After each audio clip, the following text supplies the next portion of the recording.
옛날 유다 나라가 바벨론에 의해서 완전히 패망을 당하고 백성들이 다 붙잡혀서 이제 바벨론으로 끌려가서 노예 생활을 하게 되었습니다.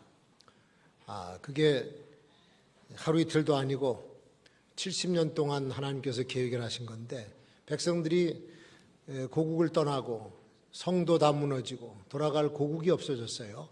그리고는 하루하루 살아가는 게 남의 나라에서 노예 생활을 하게 되니까 기가 막히죠. 끝이 보이질 않는 고난이 이 백성들 앞에 펼쳐지게 된 겁니다.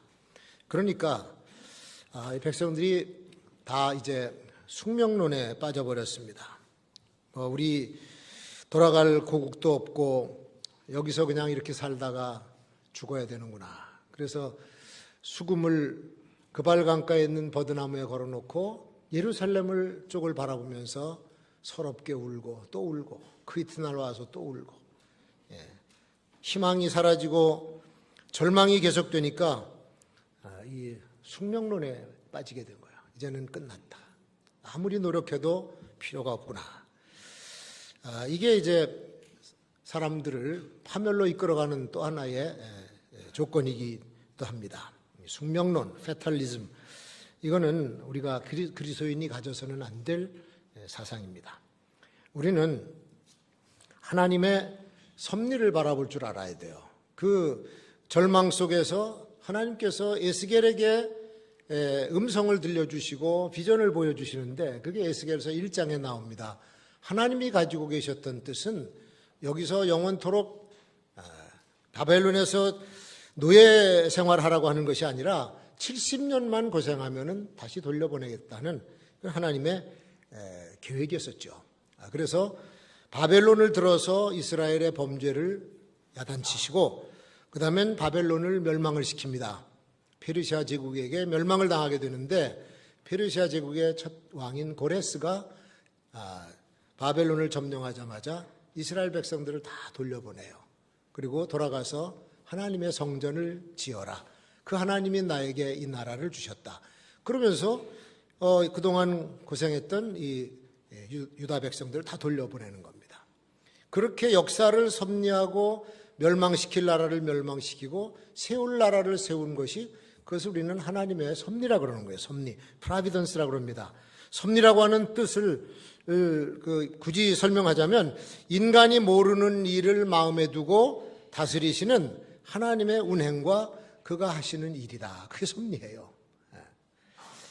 그러니까 사람이 숙명론에 빠지면 희망을 접고 절망에 빠집니다. 그러나 또 두 번째 나타나는 현상이, 그렇게 되면 남의 탓을 해요. 내가 왜 이런 시대에 태어났을까? 하필이면 왜 이 부모에게 내 태어났나? 하필이면 내가 이 나라가 망하는 유다 백성으로 태어났는가? 남의 탓을 하고 조상 탓을 하게 됩니다. 자기 한계를 뛰어넘을 수 없다고 하는 자포자기의 상태로 들어가는데, 그렇게 하다 이제 무기력증에 빠지고 나중에는 될 대로 되라. 삶이 망가지는 거예요.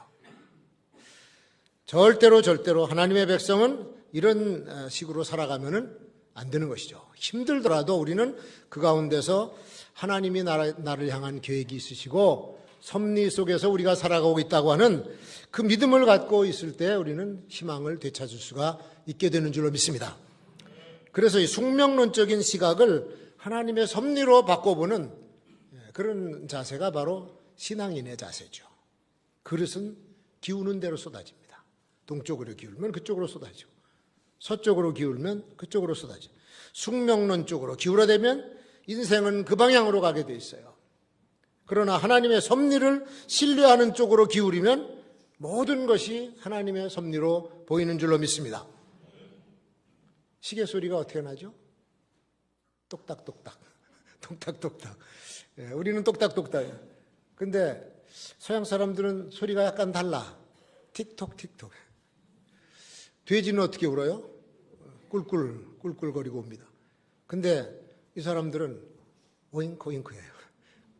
오잉크 오잉크. 근데 그렇게 우리가 꿀꿀이라고 미리 개념을 잡고 들으면 그렇게 들려. 그러나 오잉크 오잉크로 들리면, 그 개념을 잡고 들으면 그렇게 들립니다. 마음에 벌써 정해놓은 개념이 있어요. 그렇게 갈 수밖에 없습니다. 이거는 내가 피할 수 없는 운명이다. 이렇게 생각하고 살면 그 모양 그 꼴이 되는 거죠. 내 신세가 왜 이 모양이냐. 그렇게 말할 필요가 없습니다. 하나님의 섭리와 그분에 대한 기대감을 가지고 살면 하나님께서 틀림없이 내 인생을 성공적으로 바꿔주실 것이다라고 하는 그 믿음을 가져야 될 줄로 믿습니다. 그래야 내 한계를 뛰어넘는 전능하신 하나님이 일할 수 있는 기회가 되는 거예요. 아브라함이 그 아들을 못 낳았을 때 사라가 자기 여종인 하갈이라고 하는 그 피부색 검은 여자를 아브라함에게 보내가지고 거기서 아들을 낳네. 그러니까 서자지요. 첩의, 그러니까 첩의 자식이지. 그 이름이 이스마엘이에요. 이스마엘이 낳고 10년쯤 돼서 하나님께서 아브라함 100세에 이삭을 주셨어. 이건 정실 아들인데 그 이삭이 태어나니까 이스마엘이 가끔 구박을 하고 얘를 대하는 태도가 안 좋아. 그러니까 사라가 가만히 보니까 안 되겠거든요. 저 사람들하고는 우리가 같이 살 수 없으니까 내보내시오. 그래가지고 아브라함이 떡하고 물 가죽 부대 하나 하고 해서 주워서 내쫓았어요. 광야에 갔습니다. 광야에서 떡을 먹고 물이 다 떨어지니까 이제는 목이 타서 죽을 지경이요. 그러니까 아들을 떨기나무 밑에다가 놔두고 저만큼 가서 방성대곡을 하면서 우는 겁니다. 내 자식이 죽는 것을 참아보지 못하겠노라. 죽는 줄 알았어요. 이젠 여기서 나도 죽고 내 아들도 죽는구나. 그리고 통곡을 하는데 하나님께서 하갈에게 음성을 들려주세요. 너 있는 곳에서 둘러봐라. 그러니까 거기 샘이 보였어요. 샘. 그래서 그 샘물을 먹고 거기서 살게 됐습니다. 정착을 하게 됐죠. 이스마엘은 거기서 활을 쏘고 들판에서 용사로 자라나게 됩니다. 그 후손이 이제 오늘의 아랍 백성들이죠. 인간의 눈으로 보기에는 죽음이에요. 목말라 죽고 배고파 죽어요. 그러나 하나님이 함께 하시면 물 한 방울 없는 광야에서도 마실 물을 얻게 되는 줄로 믿습니다. 예수 그리스도를 믿으면 멸망하지 아니하고 영생을 얻으리라. 예수를 믿으면 양식이 없는 광야에서도 5천 명이 먹는 기적의 역사가 나타나는 것이죠. 예수님을 믿으면 성령의 도우심을 받아서 성령의 이끌림을 받으면서 거룩한 삶을 살 수가 있는 거예요. 사방으로 우겨싸임을 당해도 우리는 낙심할 필요가 없습니다. 답답한 일을 만나도 절망하지 마시기 바랍니다. 하나님께서 우리와 함께 계심을 믿으시기를 주의 이름으로 축원합니다. 요즘 돈 벌기 힘들어요. 직장 생활도 잘 안 되고 취직하기도 힘들고 사업을 해도 안 되고 진짜 먹고 살릴 막막한 상황이 벌어지고 있습니다. 정치판에서는 매일 싸움판이 되어 있고 여기저기 봐도 되는 일이 별로 없습니다. 밤에 24시간 불을 밝히고 있던 편의점도 하나씩 하나씩 문을 닫으면서 10분의 1로 줄어버렸습니다. 우리나라가 어디로 가고 있는지 백성들이 불안해하고 있고 배에 키를 잡은 선장이 어떻게 배를 이끌어가는지 다 지금 아무도 모르고 있어. 그런데 주님께서 키를 붙잡고 계시는 줄로 믿습니다. 주께서 선장 되셔서 키를 붙잡고 계시니 파선해서 죽을 일은 없어. 우리 대한민국의 상황도 하나님의 섭리 가운데 있다고 하는 그것을 믿으면 희망이 보이는 거예요. 희망이. 어떤 불신앙의 친구를 전도하려고 기독교인 친구가 교회 한번 가자고 몇 번 얘기해도 안 갔더니 결국은 교회 한번 따라 나왔어요. 나와보니까 잘 아시다시피 처음 교회 나오면은 이상하잖아요. 다른 사람이 다 자기만 보는 것 같고 또 알지도 못하는 노래 하라 그러고 일어나라 앉아라. 1시간이 고역인 거야. 그리고 끝나고선 가려고 그러는데 야, 아무래도 나 교회 다니는 건 내 체질이 아닌 것 같아. 다음 주에 안 오겠다. 그러니까 이 친구는 어떻게든지 그 친구를 교회에다가 좀 소속시키려고 애랬어요. 우리 교회에 수영 동아리가 있는데 우리 수영 배우러 가자.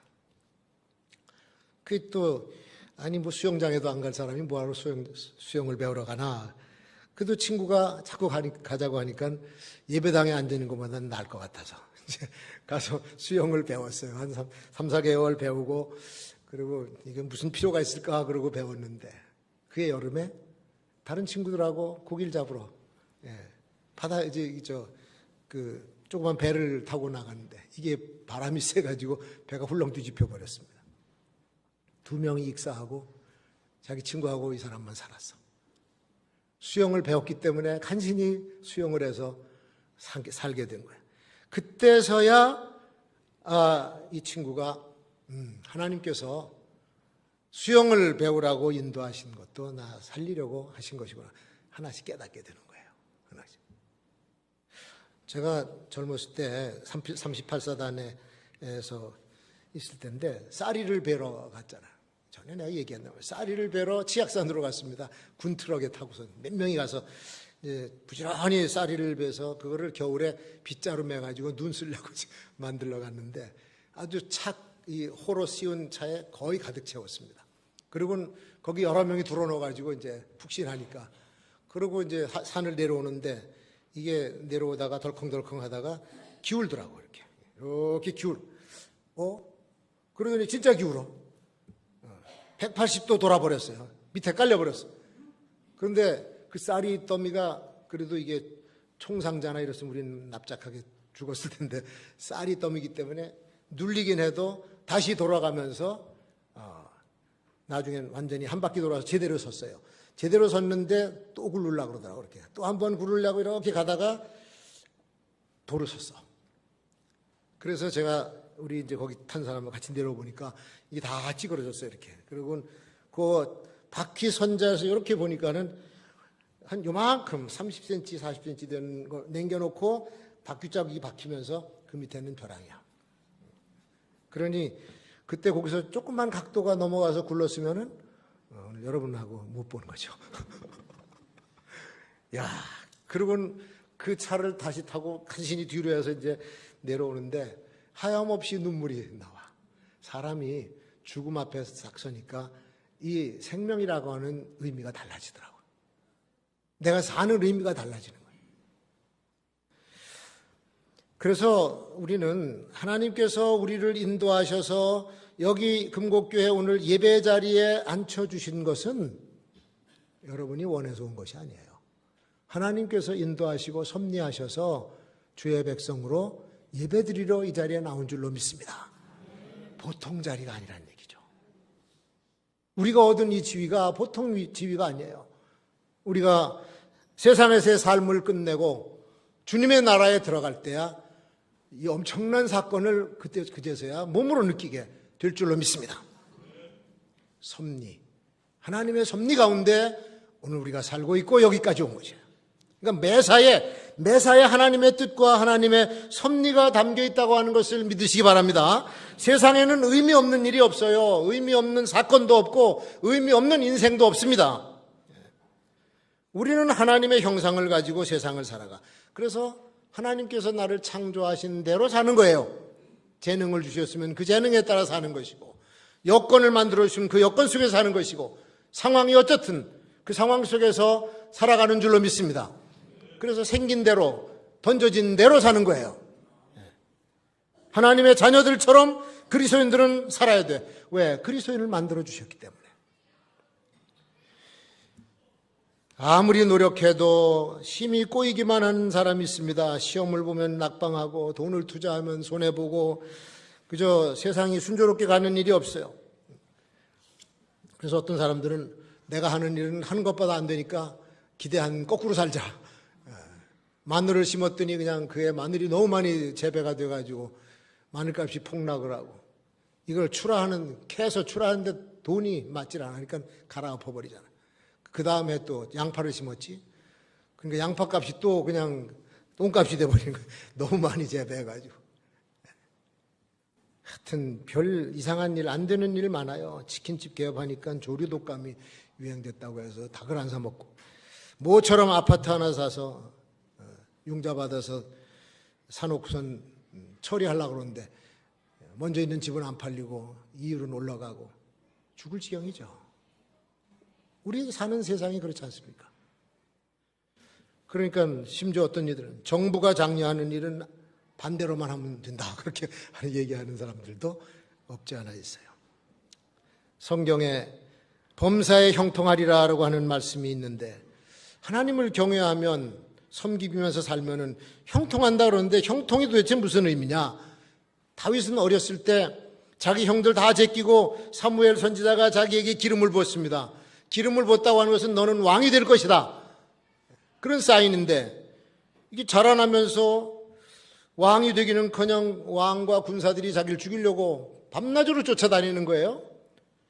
도대체 편하게 살 수가 없어. 집에서도 지낼 수 없어서 광야에서 굴에서 들판에서 도망치면서 사는 생활, 이게 한두 해도 아니고 20년 동안을 그 모양으로 살았으니까 다윗도 내가 도대체 무슨 인생이 이렇게 기구하냐, 왕이 되기는커녕 지금 길바닥에서 죽게 생겼구나, 그렇게 생각할 만한데 다윗이 다른 점이 있어요.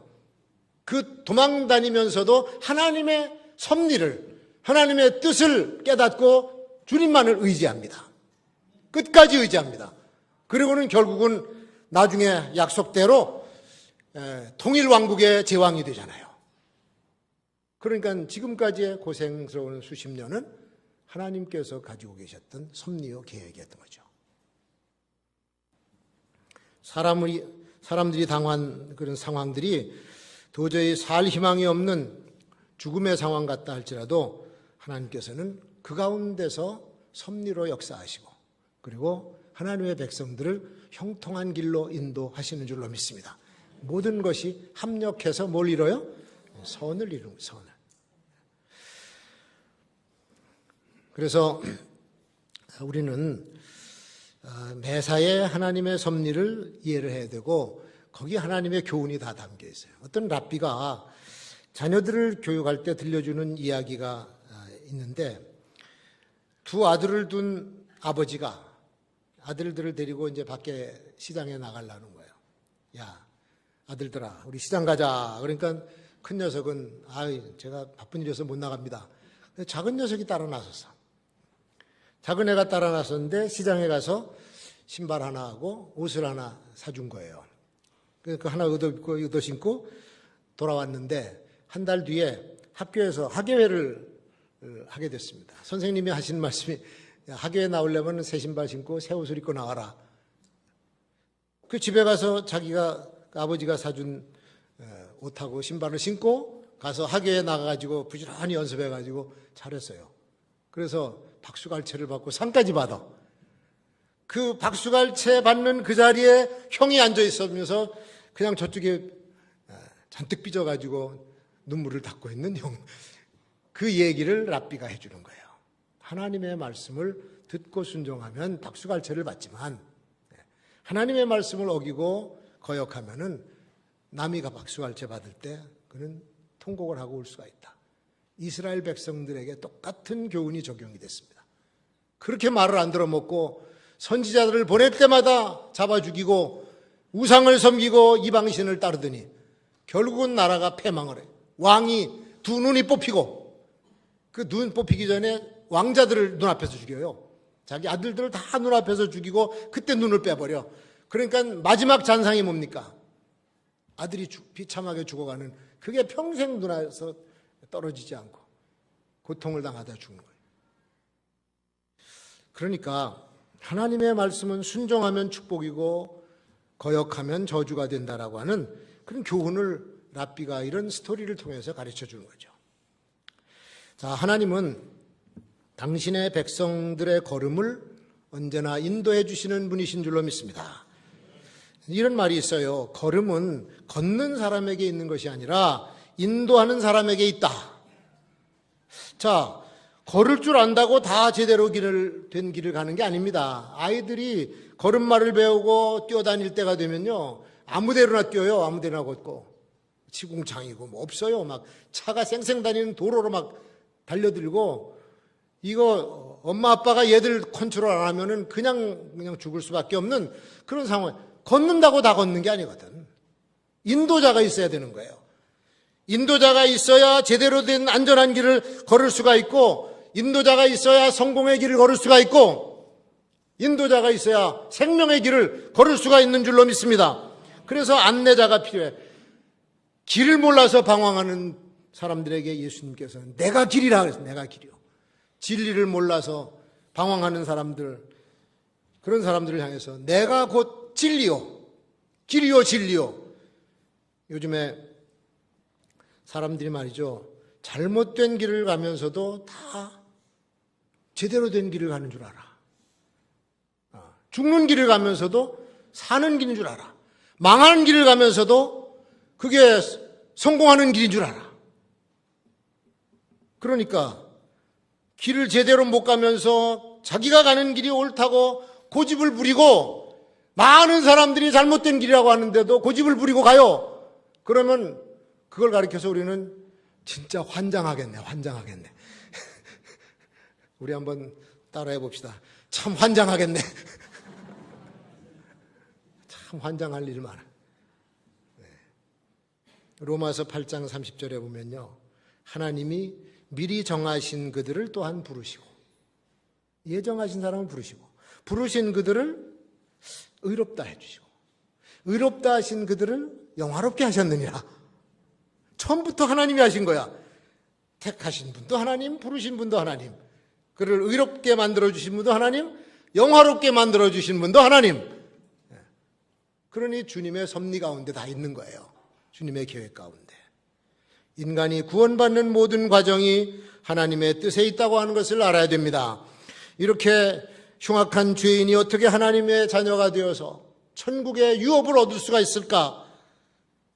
이사야 선지자에게 여호와께서 오늘 주신 말씀이 그겁니다. 내 생각은 너희 생각과 다르다. 내 길은 너희 길과 달라. 하늘이 땅에서 높음과 같이 내 길은 너희 길보다 높으며 내 생각은 너희 생각보다 높으니라. 아니요, 아버지의 사랑을 받고 있는 요셉을 왜 거기서 떼어내가지고 그 어린 요셉을 애굽에다가 팔아먹습니까? 노예로. 하루아침에 노예가 되잖아.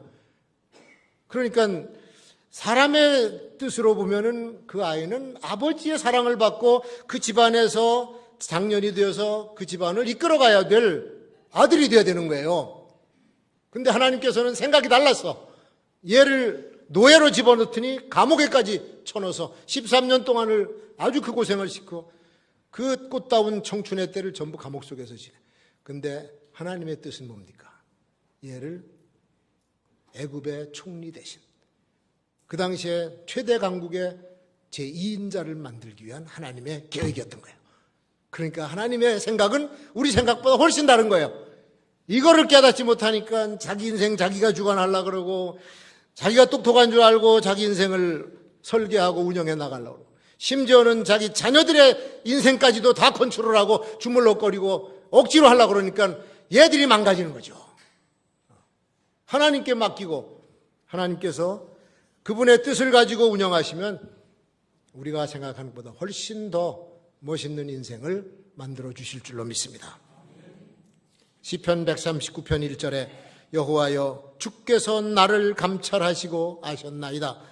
시인이 하나님의 섭리를 깨닫고서 하신 말씀이에요. 아, 이분이 나를 다 알고 계셨구나.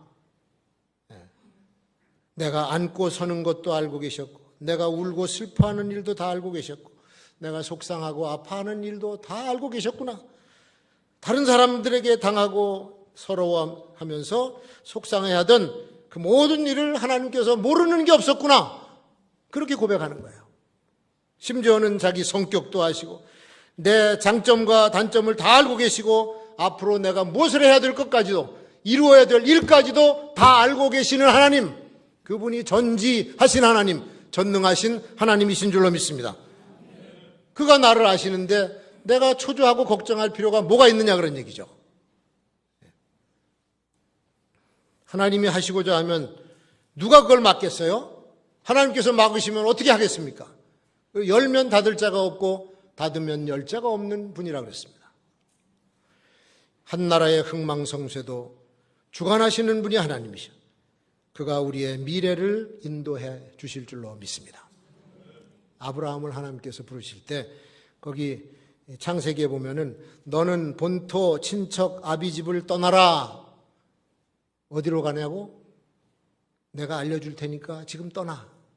그래서 아브라함이 그러고 목적지도 정해지지 않은데 떠났어요. 아니, 목적지를 알아야 내비를 치지. 그래 찾아가잖아. 목적지도 없어. 택시 탔는데 어디로 모실까요?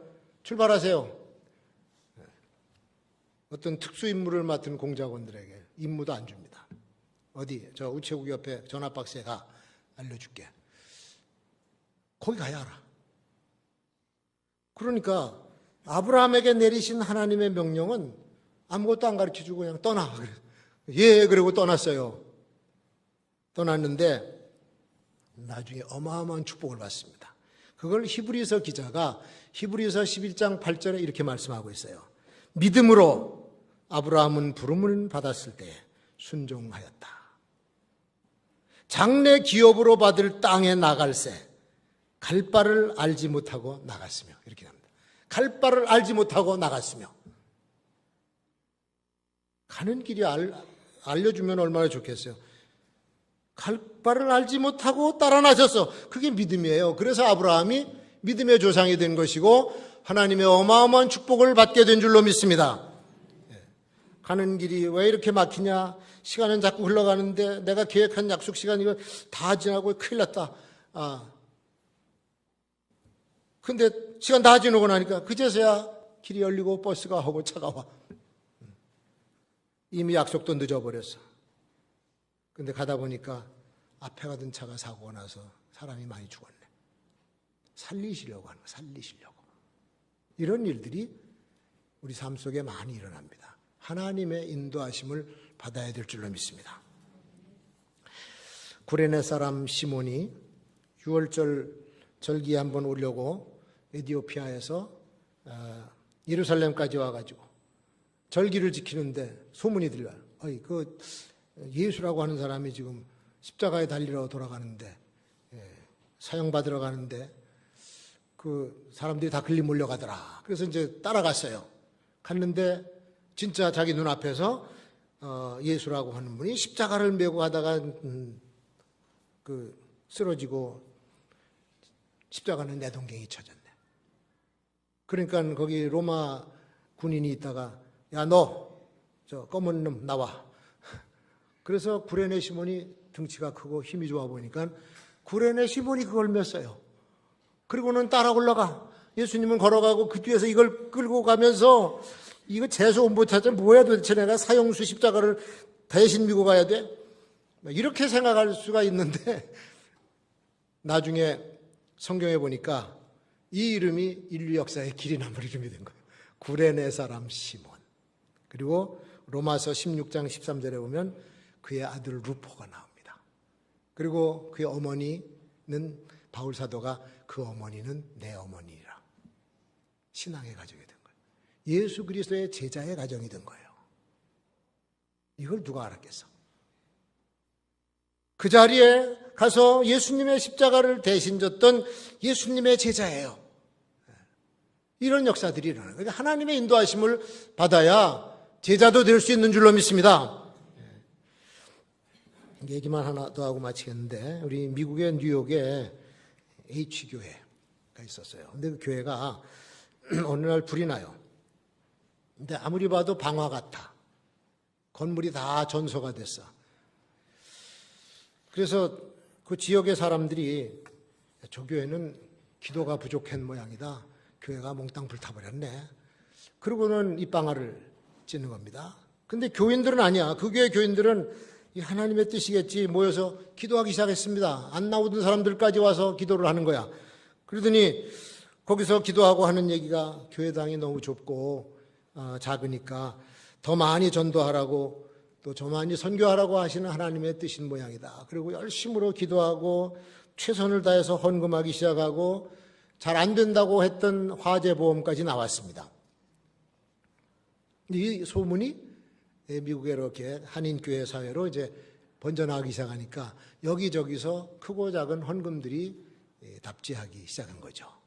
그래서 교회를 건축을 했는데 전보다 딱 2배 크게 짓고 예쁘게 져놓으니까 온갖 그 지역의 행사는 그 교회에서 해. 그 교회가 제일 멋있고 예쁘니까.